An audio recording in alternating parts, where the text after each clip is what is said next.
Hi folks, Santa Bob here, back in Port Prehistorique. Today we're going to look at a rather big project for the park, an exhibit for the Dinosaur Park Formation, which features 3 dinosaurs, as you can see in the title card.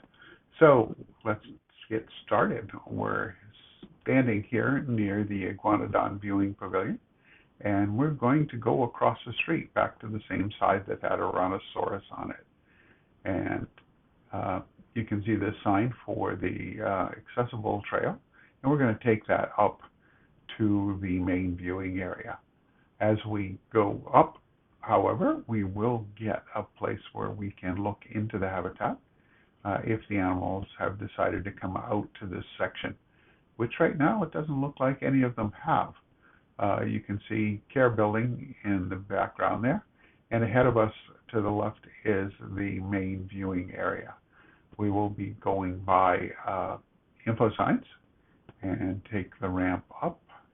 You can see stairs for our more able guests, at least in terms of physical motion. And we can see where the animals can get into the care building. And the pond, I should say the main pond, where the animals can drink and cool down and occasionally swim. Oops, I see a missing piece of floor that I need to fix. Info screens on our right as we walk down to another viewing area. In the distance you can see those shade structures. There are pens to the side of the care building where animals can be sorted and moved in and out of the exhibit.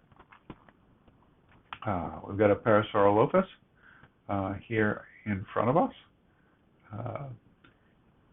It's an animal that people have been arguing should be bigger, and its companion hadrosaur here, the Lambeosaurus, should be smaller, and that's probably not entirely out of line.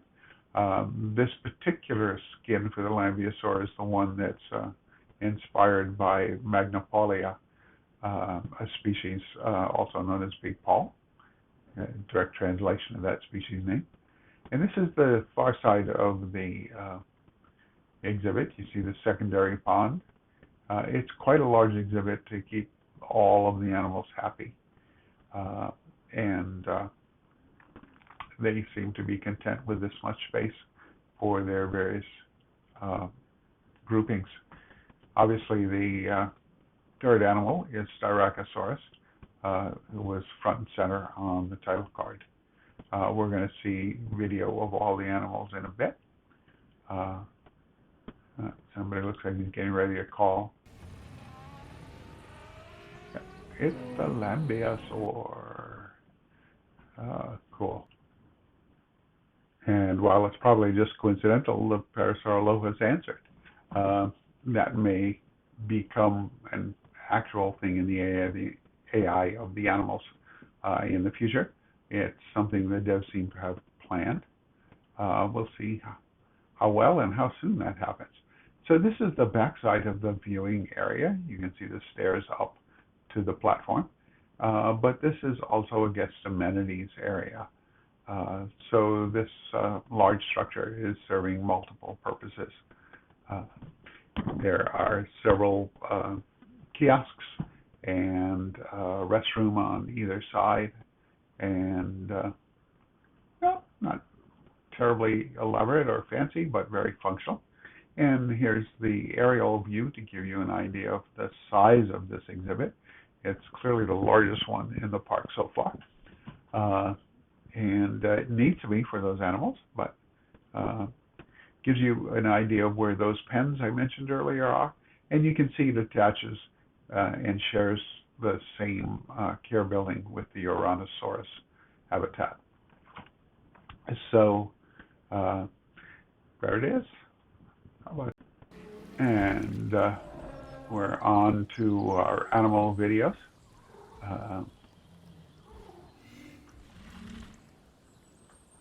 We got animals using the shelter building,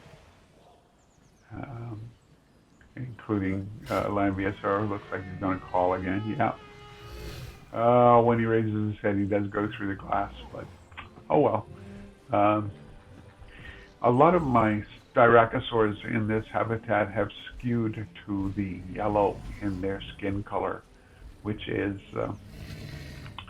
sort of unexpected, uh, but it is what it is. Um, I believe I have two pairs, male and female, in this habitat.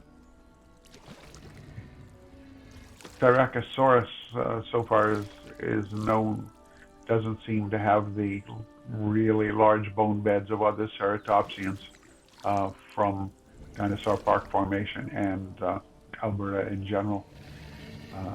But that has led to speculation that they may have been more solitary, or it just could be preservational bias. So here's our two hadrosaurs, and you can see the size difference in the animals. This Lambeosaurus skin is significantly larger than the other Lambeosaurus skins, so the size difference is emphasized. But you can also see how the newly implemented body dodging that the animals are going through has improved their moving around and walking near each other, even though heads and tails still clip, but that's going to be ongoing, I'm afraid. Anyway, so the biggest habitat yet in Port Prehistorique, something I've done before with these three animals, putting them together in an exhibit. It just makes sense. It's good for your park star rating because they all share a formation and time period. So that's what I've got for you this week. Next week, would you believe more dinosaurs? Yeah, probably, because just look at the name. It's Dino Bob. Anyway, that's it. Hope you enjoyed it. Like, subscribe, comment, the usual stuff. Till then, take care, be kind to each other, and I hope to see you again in another video soon. Bye now.